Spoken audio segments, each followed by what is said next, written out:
With Memorial Day right around the corner, many of us are starting to think about what we can serve when the family comes over.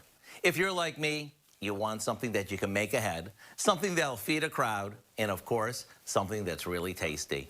How about fried chicken that's so crispy, your relative sitting across from you can hear the crunch?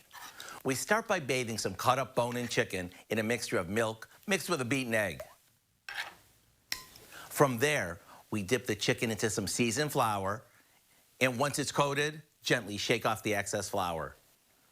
Before we add our chicken to the hot oil, we want to make sure the temperature is 350 degrees. This way, it'll cook evenly inside and out. After it's cooked, we let it drain for a second on a wire rack, and it's ready to dig into. You can also make this a day or so ahead and serve it chilled, or simply heat it up in a warm oven right before serving it. Talk about a main dish that will be welcomed with open arms.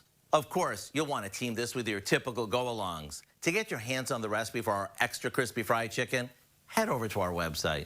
I'm Howard of the Mr. Food Test Kitchen with Kelly, where today we found a crispy, crunchy way for you to say, ooh, it's so good.